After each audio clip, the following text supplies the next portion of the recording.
Hello and welcome back to Shiksha crew. आज हम discuss करेंगे the beginning of modern nationalism in India. काफ़ी छोटा टॉपिक है लेकिन इसमें ब्रीफ ओवरव्यू दिया हुआ है कि जो नेशनलिज्म है, फ्रीडम स्ट्रगल है, वो एक्चुअल में स्टार्ट कैसे हुआ। एंड हमें ये भी देखने को मिलेगा कि क्या क्या फैक्टर्स थे, प्रीकर्सर्स कौन से थे, कौन सी पॉलिसीज़ थी जिनकी वजह से जो नेशनलिज्म का बेसिकली लोगों में फीलिंग आई। एंड पूरी तरीके से डिस्कस नहीं करेंगे क्योंकि ये एक ओवरव्यू है, क्योंकि नेक्स्ट जो चैप्टर्स आएंगे उनमें मोस्ट ऑफ द थिंग्स जो हैं उनको कम्प्लीटली कवर किया गया है। And let's begin. So in this lecture we will cover factors in the national growth of modern nationalism. Basically जो फैक्टर्स रहे हैं उनको हम ब्रीफली देखेंगे कि जो नेशनल ग्रोथ हुई थी, जो अपसर्ज में जो बेसिकली एक अपसर्ज हुई थी और राइज हुआ था जो नंबर, नेशनल ग्रोथ हुई थी, नेशनल लेवल पे ग्रोथ हुई थी, ऐसे नहीं कोई पर्टिकुलर रीजन इन्वॉल्व था या नहीं था। इसमें नेशनल लेवल ग्रोथ हुई थी नेशनलिज्म में। लोगों के जो फीलिंग थी, जो कंट्री के प्रति फीलिंग जो उत्पन्न हुई थी आज़ादी की, वो फैक्टर्स को हम देखते हैं कि भाई understanding of contradiction in India and colonial interest. लोगों में ये अंडरस्टैंडिंग आ चुकी थी, जो कॉन्ट्रडिक्शंस थे इंडियन एंड कॉलोनियल पीपल के, वो बिल्कुल अलग थे। एक दूसरे को कॉन्ट्रडिक्ट करते थे वो। And political, administrative and economic unification of the century, excuse me, of the country. Political, administrative and economic unification का भी हम देखेंगे कि भाई ये बेसिकली यूनिफाई हो चुकी थी क्योंकि ब्रिटिश राज के अंडर आ चुका था अब सब कुछ, अंडर ब्रिटिश रूल। तो यूनिफिकेशन तो मानी जाएगी क्योंकि हर स्टेट अब ब्रिटिश के अंडर थी, चाहे इनडायरेक्टली हो डायरेक्टली हो। तो उनके क्या क्या मतलब सिग्निफिकेंस रही है in the context of political, administrative and economic context.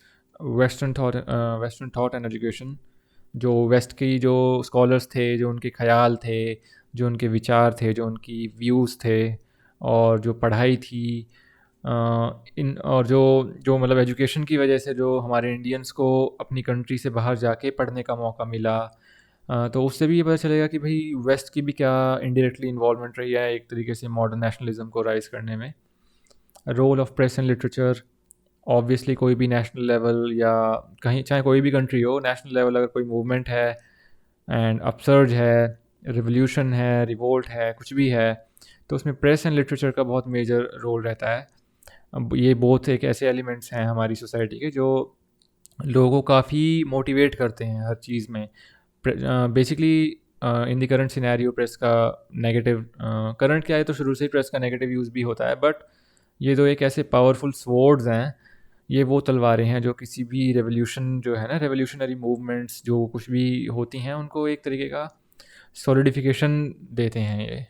ये जो प्रेस एंड लिटरेचर हैं, दो चीज़ें बेसिकली दोनों एक ही चीज़ कहलाई जा सकती हैं if they are in printed form. Rediscovery of India's past, India के पास्ट की जो रीडिस्कवरी हुई थी, जो स्कॉलर्स के द्वारा की गई थी, India both Indians and western scholar के द्वारा जो पास्ट की रीडिस्कवरी हुई थी इंडिया के, जो कि आज से पहले सिर्फ ये कहा जाता था कि इंडिया एक सब ह्यूमंस का कंट्री है एंड पुअर लोग रहते हैं यहाँ सिर्फ, वगैरह वगैरह। तो जो जो स्कॉलर्स थे, जो आर्कियोलॉजिस्ट थे, और भी जो जो डिस्कवरीज़ हुई थी, जैसे ये इंडस वैली सिविलाइजेशन वगैरह की जो डिस्कवरीज़ हैं, ये दिखाती हैं कि इंडिया के जो इंडिया पे सिटीज़ वगैरह थी उस टाइम पे, जो इन इन सिटीज़ में उस टाइम पे डेवलपमेंट थी, डेवलपमेंट वगैरह वगैरह जो भी थी ये, तो इंडिया का पास्ट जो है काफ़ी विविड रहा है, काफ़ी रिच रहा है कल्चरली भी और इकोनॉमिकली भी।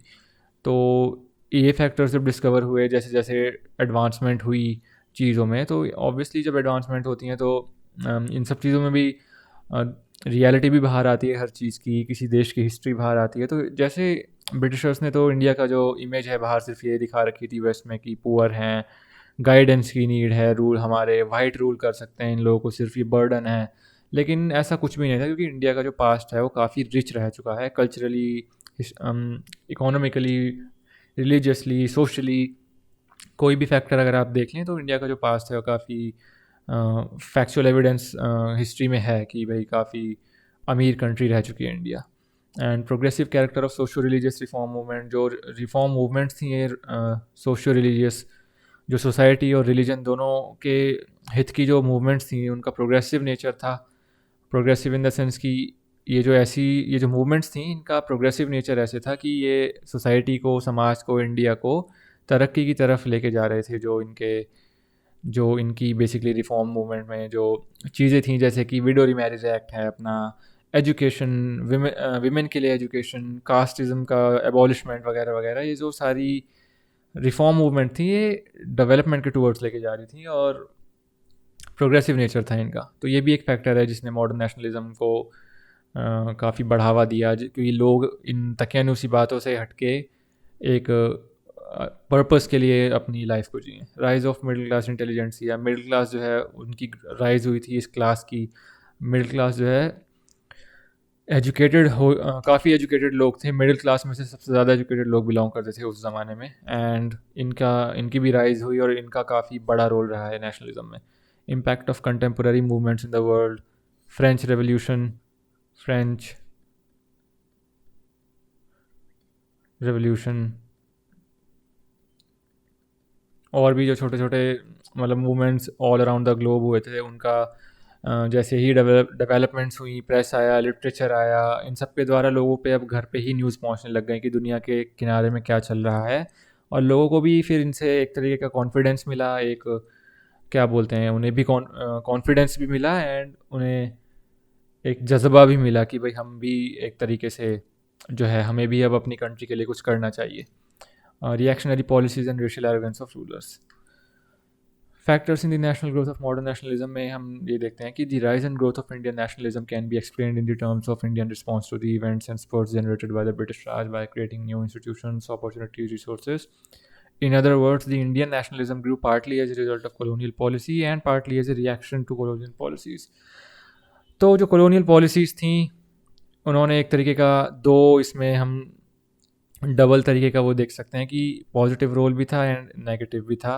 मोस्टली नेगेटिव था, बट पॉजिटिव रोल जो था उसकी वजह से नेशनलिज्म में लोगों में काफ़ी पॉजिटिविटी आई, नेशनलिज्म के टूवर्ड्स वो मूव हुए।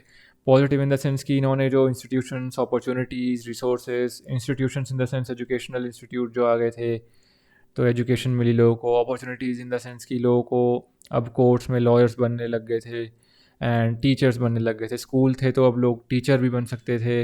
Resources in the sense roads थी, अब ट्रेन्स थी, काफ़ी चीज़ें थी। तो इनका हमने भले ही ये वो अपने लिए लाए थे, लेकिन इनका हमने भी यूज़ करके पॉजिटिव फैक्टर इनमें से एक तरीके का एक्सट्रैक्ट करा। It would be appropriate to see Indian nationalism as a product of mix factors. तो इसमें ये लिखा है कि इन अदर वर्ड्स इसमें ये लिखा है कि positive and negative both factor थे, और जो नेशनलिज्म ग्रो हुआ, पार्टली वो ग्रो हुआ इन रिजल्ट्स की वजह से, पॉजिटिव फैक्टर्स के रिजल्ट की वजह से थे वो, भले ही कॉलोनियल पॉलिसीज़ के, और पार्टली वो ग्रो हुआ रिएक्शन, जो नेगेटिव पॉलिसीज़ थी कॉलोनियल रूल की, उन एज एन अपोजिंग रिएक्शन वो पार्टली वो ग्रो हुआ। It would be appropriate to see nationalism mix factors का एक प्रोडक्ट ऑफ मिक्स फैक्टर्स कहा जा सकता है इंडियन नेशनलिज्म को। World wide upsurge of concept, वही जो upsurge of concept of nationalism के जो वर्ल्ड वाइड अपसर्ज जिन्होंने मोटिवेट करा, such as French revolution of 1800s and Indian renaissance, offshoot of modernization initiated by the British in India. भाई जो modernisation British ले आए थे अब इंडिया में, strong reaction to British imperialist policies in India. और अब जो इम्पीरियलिस्ट पॉलिसीज़ थी उनको अब स्ट्रॉन्ग अपोजिशन मिलने लग गया था, पहले की तरह नहीं था। 1800 से पहले वाला ज़माना नहीं था अब ये इंडिया। अब इसमें एजुकेटेड लोग थे, तो अब काफ़ी, हम जैसा इन फ्यूचर हम अपनी वीडियोस में भी देखेंगे कि जो एजुकेटेड क्लास है उसका कितना बड़ा मोटिवेशन, कितना बड़ा सिग्निफिकेंट रोल रहा है कंट्री को आज़ादी दिलाने का। Understanding of contradictions in Indian and colonial interests. The realization was apparent among Indian that colonial rule was ultimate cause of India की जो इकोनॉमिक बैकवर्डनेस है, उसका जो colonial rule है वो उसका omnipotent एक तरीके से अल्टीमेट कॉज है। बेसिकली अल्टीमेट मतलब मेजर जो कॉज है वो colonial rule है इंडिया की इकोनॉमिक बैकवर्डनेस का, जो इन्होंने एक्सप्लॉयटेशन करी है काफ़ी सौ सालों से। And the interest of Indians involve in the interest of all section. जो इंडियंस थे, भारतीय जो थे, उनके इंटरेस्ट जो इन द सेंस कि जो उनके विचार थे, जो उनके लोगों के प्रति सब कुछ था, जो अपने कंट्री के टूवर्ड्स था, वो उसमें सारे सेक्शन और क्लासेस और सोसाइटी पूरी वो थी involve. On the other hand जो कॉलोनियल रूल था उसमें सिर्फ कुछ ही सबसे पहले तो उनका सेल्फ का वो रहता था कि भाई हम पहले, फिर उनके जो लॉयलिस्ट थे जो लोग, उनके जो रूलर्स, जो भले ही वो नेशनैलिटी से इंडियंस हों, बट जो उनके लॉयल बंदे रहते थे उनका इंटरेस्ट और उनका खुद का इंटरेस्ट उनके लिए बहुत मैटर करता था। इंडियंस के लिए on the other hand Indians का खुद का इंटरेस्ट मैटर करता था हर फील्ड में, चाहे वो रिलीजियस हो चाहे वो इकोनॉमिक हो। और nationalist movement arose to take up the challenge of this contradiction. फिर मूवमेंट्स जो स्टार्ट हुई हैं उन्होंने इन चैलेंजेस को अपने हाथ में लिया है, इन चैलेंजेस को, इन कॉन्ट्रडिक्शंस के द्वारा क्रिएट करे गए चैलेंजेस को जो इनहेरेंट थे कैरेक्टर और पॉलिसीज़ कॉलोनियल रूल के कैरेक्टर में। जो कॉलोनियल रूल का जो कैरेक्टर था उसमें इनहेरेंट थे contradictions, inherent in the sense they were engraved, they were built in, बदले नहीं जा सकते थे। जो आगे हम पढ़ते हैं political, administrative and economic unification of the country point है ये जो in the past the large area of India had been brought under a single rule in the. तो इस पॉइंट में ये लिखा है जो पास्ट है, जो हिस्ट्री है, उसमें मौर्य और मुगल्स के अंडर एक बहुत ही मतलब इंडिया का काफ़ी मेजर हिस्सा था इंडिया का। एंड लेकिन जो ब्रिटिश रूल था वो ऑल ओवर इंडिया पहुंच चुका था, from the Himalayas in the north to Cape Comorin in the south and from Assam in the east to Khyber pass in the west. तो आप देख सकते हैं कि किस स्केल पे ये ब्रिटिश एम्पायर जो है पहुंच चुका था, जो जिसने मुगल्स एंड मौर्यास तक को जो है ओवरटेक कर लिया था अपने in terms of territorial conquest. Territorial conquest क्या है, तो बिल्कुल बेसिकली अब इंडिया को अपनी कॉलोनी ही बना चुके थे एक तरीके से। And while the Indian provinces were under direct British rule, the princely states were under indirect British. तो इंडायरेक्ट ब्रिटिश रूल चल रहा था प्रिंसली स्टेट्स में, भले ही वो प्रिंसेस थे, राजा थे कहने को, लेकिन जो वहाँ के टैक्सेशन थी, जो इकोनॉमिक फैक्टर्स थे, वो सारे ब्रिटिश पे पैसे जाते थे मोस्टली उनके। उनको तो बस अपना एक तरीके से वहाँ का सिम्बॉलिक राजा कह सकते हैं आप। Until now there was cultural unity in the country that dated back to centuries. Cultural unity थी ऑब्वियसली, हमने हिस्ट्री में थ्रू आउट पढ़ा ही हुआ है। लेकिन जो British sword impose political unity ने, जो British sword in the sense sword का यहाँ जो स्वॉर्ड का यहाँ पे मतलब है ब्रिटिश राज, बेसिकली ब्रिटिश की एम्पायर, ब्रिटिश का राज, ब्रिटिश की government impose political unity in India as well. तो जो पॉलिटिकल यूनिटी है वो ब्रिटिश के अंडर आई है। इसे हम एक तरीके का पॉजिटिव एलिमेंट भी देख सकते हैं, क्योंकि इससे पहले जो है इंडिया में कल्चरल यूनिटी तो शुरू से रही है, लेकिन पॉलिटिकल यूनिटी कभी नहीं रही, क्योंकि हर स्टेट में अलग राजा, हर प्रोविंस में अलग राजा वगैरह वगैरह, ये पॉलिटिकल यूनिटी थी नहीं। इनके आते ही ये ऑल ओवर इंडिया सिर्फ एक ही नियम, सिविल कोड्स वगैरह सब पूरे कंट्री में वही थे। A professional civil service, unified judiciary, वही कि भाई civil service, professional civil service आ चुकी थी, एंड जुडिशरी यूनिफाइड थी, अब कोर्ट्स का सेटअप हो चुका था, और सिविल एंड क्रिमिनल लॉज आ चुकी थी जिनमें कोडिफाइड थी, जो जैसे धाराएं होती हैं वो वाले कोड्स वाले लॉज आ चुकी थी। ऐसा नहीं है किसी की एम ही कि किसी की सर काट दो, किसी को टांग दो वगैरह वगैरह। अब प्रॉपर जस्टिफिकेशन थी on paper basically, imparted a new dimension of political oneness. And next हम बढ़ते हैं, next ही point है इसका, although the development and introduction of modern means of transport and communication such as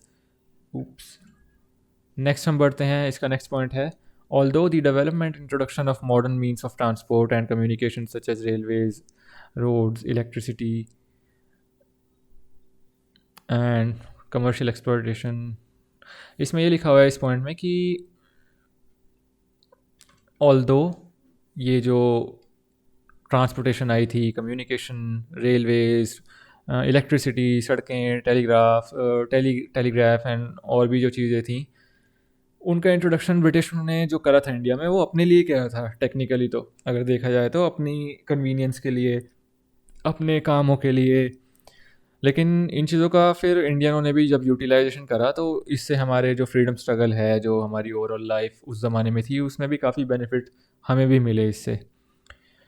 from the nationalist point of view this unification had A double effect. जो nationalist हैं उनका ये मानना है, उनका ये मानना था कि जो ये यूनिफिकेशन हुई थी कंट्री की, बेसिकली इसके दो इफेक्ट थे, नेगेटिव भी पॉजिटिव भी। तो नेगेटिव ये था कि भाई economic fate of the people of different regions got linked together. भाई हर राज्य का एक अलग अलग वो था नियम आज से पहले, लेकिन अब राज्य ही नहीं रहा, अब जो सारे राज्य हैं एक ही रूल के अंडर हैं बेसिकली। एंड अब जो जैसे कि इसमें फॉर इंस्टेंस एग्जांपल दिया हुआ कि failure of crops in one region affected the prices and supply in other region. तो एक जगह से दूसरी जगह अफेक्ट होने लग गई।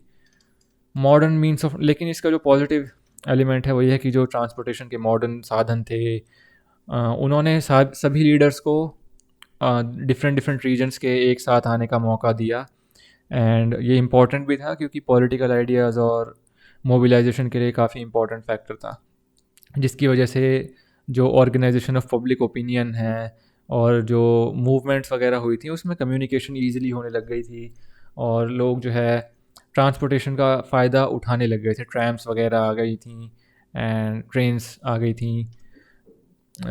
तो इकोनॉमिक एंड पॉलिटिकल इश्यूज जो हैं उनमें लड़ाई करने के लिए या उनमें जो भाग लिया था लीडर्स ने, in modern means of transport और कम्युनिकेशन ने काफ़ी उसमें मदद करी।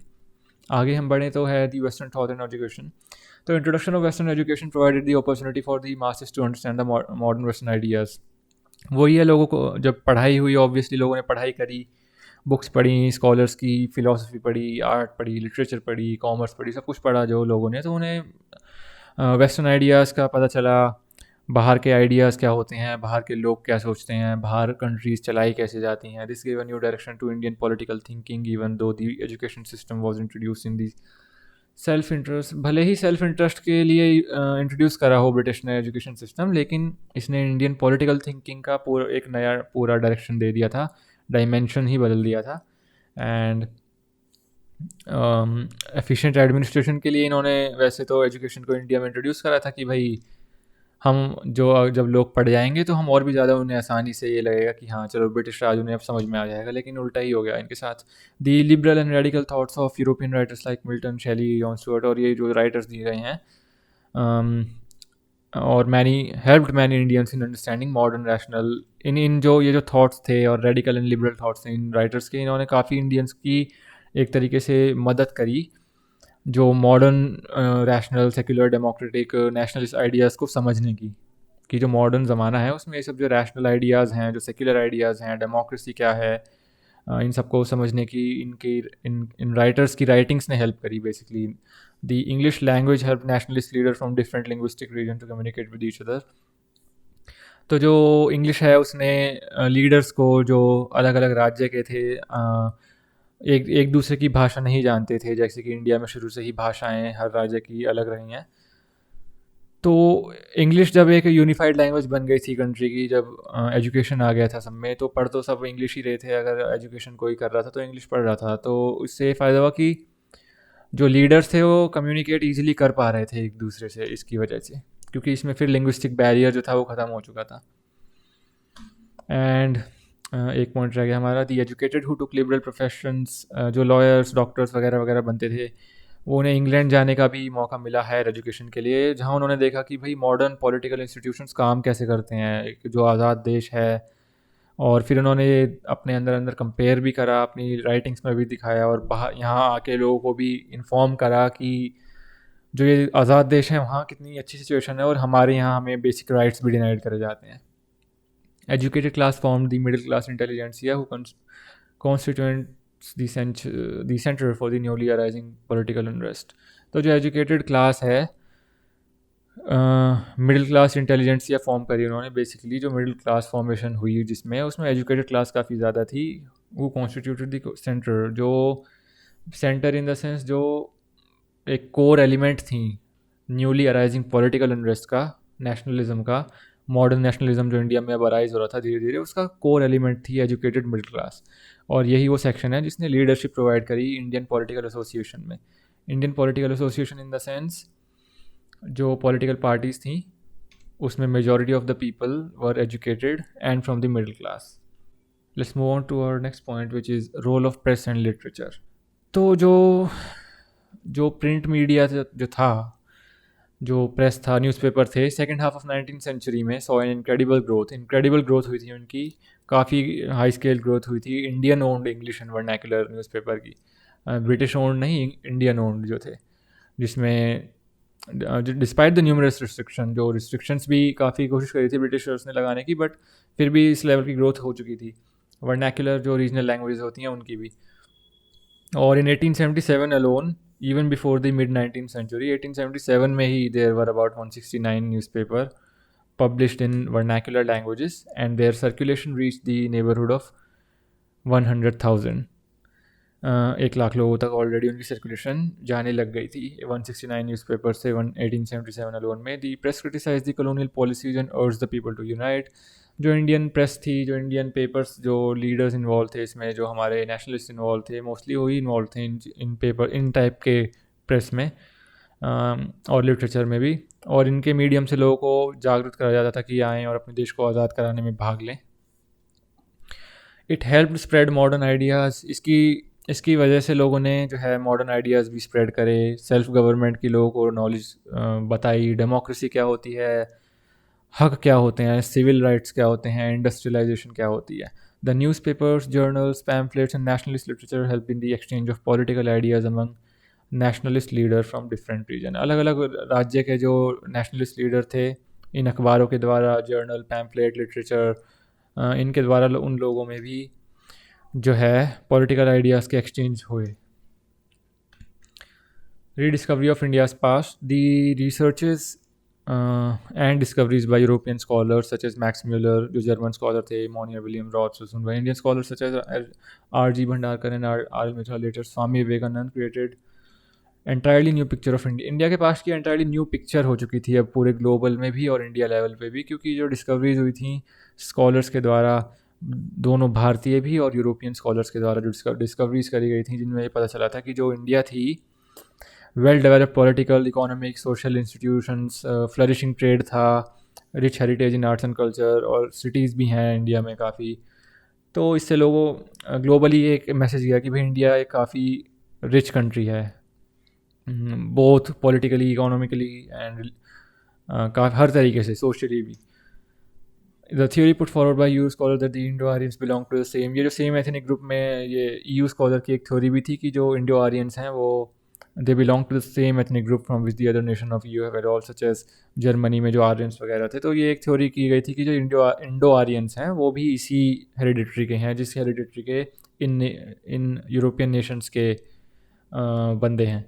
इसने साइकोलॉजिकली बूस्ट करा लोगों को. ऑब्वियसली एजुकेटेड इंडियंस जो थे, उनमें भी एक सुपीरियरिटी वाली एक वो आई. ये नहीं आया कि भाई हम सब ह्यूमंस हैं ब्रिटिशर्स से. तो उनमें भी साइकोलॉजिकल बूस्ट आया इससे, और ये सेल्फ रिस्पेक्ट और कॉन्फिडेंस आया, जिसकी वजह से नेशनलिस्ट ने डिमोलिश कर दिया कॉलोनियल मिथ को, जो कि ये थे कि भाई long history of servility of foreign rulers वाले जो मिथ थे वो डिमोलिश कर दिए गए थे. प्रोग्रेसिव कैरेक्टर था जो हम डिस्कस कर चुके हैं. मूवमेंट आई थी, एंड जो कास्ट वगैरह का हटाने का सिस्टम था, सोशल ईविल्स थे, एजुकेशन थी, एंड इन सब ने नेशनलिज्म को एक तरीके से बढ़ावा ही दिया है, क्योंकि जब सोसाइटी में से जो ईविल्स होते हैं हटते हैं तो पॉजिटिव फैक्टर्स में लोगों का ध्यान जाता है, और उस टाइम पे पॉजिटिव फैक्टर सबसे बड़ा था नेशनलिज्म. आगे बढ़ते हैं. Rise of middle class intelligentsia. Middle class जो हमने पढ़ा वो ग्रोथ हुई थी मिडिल क्लास की. New urban middle class in towns. ये पर्सिवल स्पेयर ने कहा है कि जो नई मिडिल क्लास थी वो वेल इंटीग्रेटेड थी, ऑल इंडिया क्लास थी, with varied background but A common foreground. Background उनका वेरिड था, वेरिड इन द सेंस कि हर विभिन्न प्रकार के बैकग्राउंड थे, लेकिन उनका फोरग्राउंड जो था, उनका जो गोल और विजन था, नॉलेज और आइडियाज़, वैल्यूज़ का, वो फोरग्राउंड एक था, कॉमन था वो. And it was a minority of Indian society but a dynamic minority. उस टाइम पे एजुकेटेड लोग ज़्यादा नहीं थे, since education was only recently introduced, but वो माइनॉरिटी में थे लेकिन डायनामिक थे, and it had a sense of unity purpose and hope. The class prominent because of education. ये अपनी एजुकेशन की वजह से प्रोमिनेंट हुए थे, राइज हुए थे, सिग्निफिकेंट इनकी एजुकेशन की वजह से है. और and it's close ties with ruling class. Ruling class के क्लोज टाइज हो चुके थे इनके, बिकॉज ये एजुकेटेड थे, ऑफिस ब्रिटिश के साथ बैठने लग गए थे, लॉयर्स थे, टीचर्स थे, तो उनके साथ भी इनकी कॉन्वर्सेशंस होती थी, इन्वॉल्व थे, और फिर ये उनके अगेंस्ट था, इसलिए इन्हें उनके बारे में पता भी चला. जैसे जैसे लिंग्विस्टिक बैरियर्स कम होते गए, इंग्लिश लोगों ने सीख ली, ऑफिस में उनकी जैसे एंट्री होने लग गई, सिविल सर्विस वगैरह जो हैं, सिविल सर्विसेज वगैरह जो हैं, लॉयर, सिविल सर्विसेज, कोर्ट वगैरह में जब इंडियंस बैठने लग गए थे, भले पावर नहीं थी बट बैठने लग गए थे, तो इसका मतलब ये है कि वो क्लोज टाइज में थे विद रूलिंग क्लास. और जो इंडियन नेशनल कांग्रेस है उसकी जो लीडरशिप रही है हर स्टेज में, वो इसी क्लास के द्वारा प्रोवाइड करी गई है, मिडिल इंटेलिजेंसिया जो क्लास थी, जो इंटेलिजेंट मिडिल क्लास लोग थे, educated. Impact of contemporary movement in the world, rise of A number of Nations, तो वो स्पेनिश एंड पोर्टुगीज के जो एम्पायर थे साउथ अमेरिका में जब रूइन कर दिए गए थे, वहाँ पे भी जब रिवोल्ट हुए थे, और liberation movement of Greece and Italy, Ireland में जो हुआ था, फ्रेंच रेवोल्यूशन जो हुई थी, उससे भी लोगों को काफ़ी कॉन्फिडेंस मिला अपनी कंट्री में भी ऐसा कुछ करने का। Reactionary policies through the policy of discrimination, वही डिस्क्रिमिनेशन एंड सेग्रीगेशन वाली बात यहाँ आ रही है, जो वाइट सुप्रीमेसी थी इनमें, इन्होंने इंडियंस को काफ़ी हर्ट करा इसके थ्रू। लाइटेंस की रिएक्शनरी पॉलिसी जो थी, ये maximum age limit of ICS exam 20 when the famine में भी ये दरबार वगैरह थे, and the vernacular press act, arms act, ये प्रेस को सप्रेस करने का एक्ट था, इंडियन जो प्रेस थी, एंड इन सब ने काफ़ी अपोजिशन जो है स्टॉर्म करा। और जो इल्बर्ट बिल था, ये हमारे हित में आने वाला था। जो जो इल्बर्ट थे, रायपन के जो रायपन वाइसरॉय थे, इल्बर्ट बिल आने वाला था, उसमें ड्राफ्ट करा था जो इल्बर्ट ने। एंड इसमें यह था कि जो अबॉलिशमेंट होगी जुडिशियल डिस्क्वालिफिकेशन की बेस्ड ऑन रेस डिस्टिंक्शन, जो डिस्क्वालीफाई कर दिए जाते थे जज वगैरह सिर्फ अपनी जाति के, और ऑब्वियसली इंडियंस थे तो उन्हें डिस्क्वालीफाई कर दिया जाता था। And to give Indian members of the covenanted civil services the same power and right, तो वही इक्वालिटी वाले राइट की डिस्ट्रीब्यूशन, या मतलब बेसिकली इल्बर्ट बिल में ये था कि राइट्स होंगे इंडियंस के पास भी जैसे यूरोपियंस पे हैं, और उन पे पावर भी वही होगी, और कोई डिस्क्रिमिनेशन नहीं होगी, ये चीज़ें थी। लेकिन वही ऑब्वियसली यूरोपियन कॉलीग जो हैं, जो यूरोपियन कम्युनिटी है, उन्होंने इसे काफ़ी ओपोज करा, एंड इन दी एंड ये आया नहीं था, और आया भी था तो इसको बहुत ही मॉडिफाई होकर आया था, जिसने इसका पर्पज़ ही डिफीट कर दिया था। तो वही रिएक्शनरी पॉलिसीज़ वाला इसमें इल्बर्ट बिल के बारे में और आगे लिखा हुआ है। Let's just summarize now because ये लेसन ख़त्म हो चुका है। Factors in the national growth जो हमने आज पढ़ा वो ये था कि understanding of contradictions in Indian and colonial interest, political, administrative and economic unification के बारे में पढ़ा हमने, कॉन्ट्रडिक्शंस की वजह से जो ब्रिटिशर्स का इंडिया में एंड हुआ था, वेस्टर्न एजुकेशन का क्या रोल रहा है, इंडिया के जो लीडर्स रहे हैं, जो मास मूवमेंट में जो हमारे लीडर्स इन्वॉल्व थे, मिडिल क्लास जो नई क्लास फॉर्म हुई थी एजुकेशन की वजह से, role of press and literature, press और लिटरेचर का कितना मेजर रोल रहा है हमारे कंट्री को यूनिफाई करने में, हमारे लीडर्स को आपस में जोड़ने में, कम्युनिकेशन जो है उसको अच्छा करने में, rediscovery of India's past, India का पास्ट है जो उसकी भी रीडिस्कवरी जो हुई थी स्कॉलर्स के द्वारा, वेस्टर्न एंड इंडियन स्कॉलर्स ने जब इंडिया की एक्चुअल रियलिटी बताई थी कि ये कल्चरली रिच कंट्री है, पॉलिटिकली रिच कंट्री है, और इकोनॉमिकली रिच कंट्री रह चुकी है।